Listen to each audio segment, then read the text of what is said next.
I'm finished with this. Looks like you haven't touched it at all.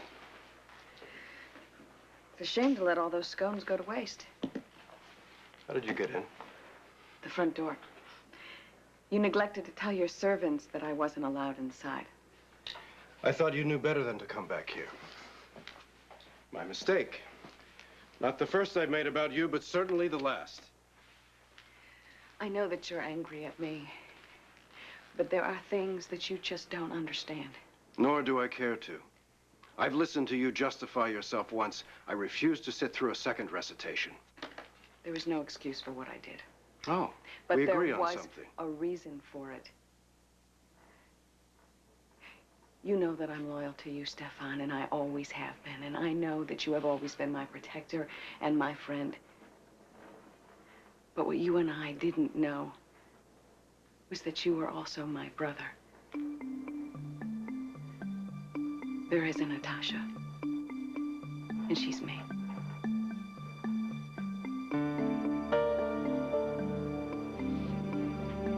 Are my sister? I'm Natasha. Rather awkward memento of Kristen Nelson's affair with your father.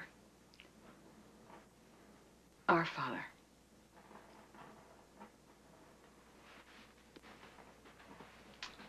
I understand that reaction, I do. I had the same one when I found out the truth. The workers who were renovating the villa found a strong box filled with documents under one of the floorboards in one of the rooms. George gave me those papers, and they revealed everything. And then when I thought about it, and you will remember this too, when Helena would come downstairs for dinner sometimes in a foul mood, how the ghost of Mikos Cassidyne's rumored illegitimate daughter took her place at the table as well. How odd that that ghost turned out to be me. How logical, really, because why would Mikos, a man obsessed with bloodlines, allow a distant cousin into the heart of the family? It wasn't that long ago when you believed that a total outsider could be your sister. Is it really that difficult to believe that Natasha could be me? No, Alexis. It's not difficult to believe. It's impossible. Skepticism. I have worked very hard for it. Oh, you've earned far more than my skepticism, Alexis. I don't delude myself into thinking that you and I have any future together. But the fact is, we have a past. And nothing that I've done changes that. So in the name of a shared life, I would like the same protection that you gave to Catherine. I would advise you not to mention Catherine. It is not your strongest selling point. Nothing that I ever did to you was motivated by malice. Oh, no. You did it for my own good, as I recall. And I'm sure there's a perfectly moral explanation for the lie you're telling now. Forgive me if I can't hear it. I'm not going to defend myself about this anymore. Good. But could you at least consider the possibility that what I'm telling you now is the truth? And you know very well that it could be.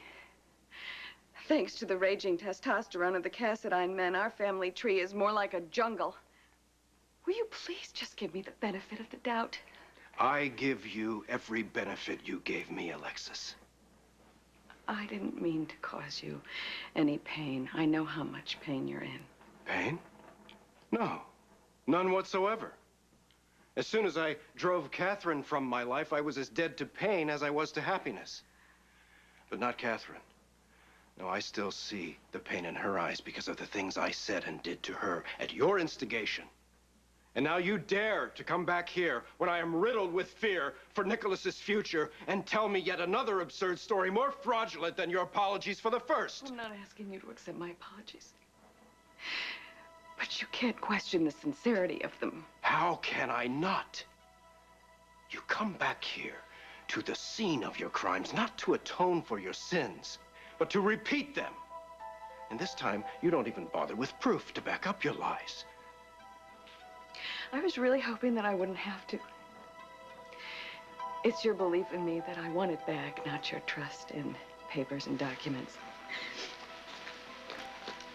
But fine. Here are the items the workers found at the villa. Read them and call me a liar. Or call me your sister. Legal documents. I'll leave them on the table.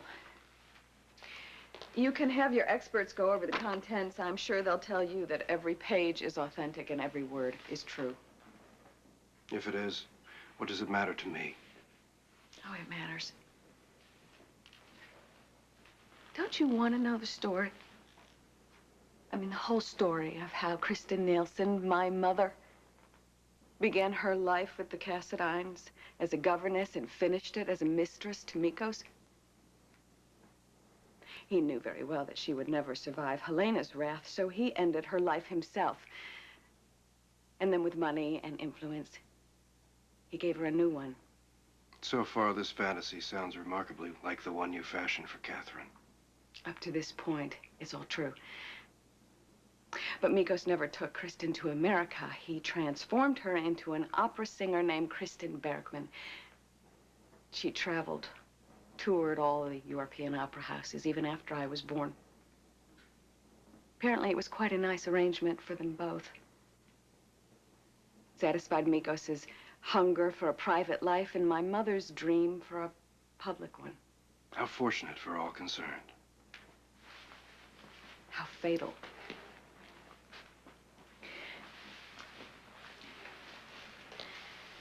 You see, Helena, who was in the audience in London when my mother was performing,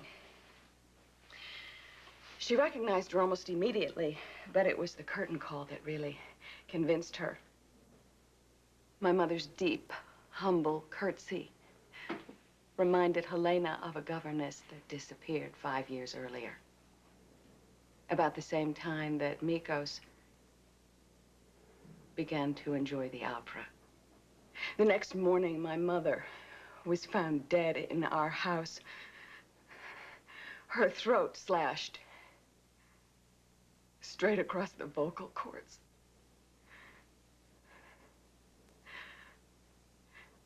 Style remind you of anyone you know?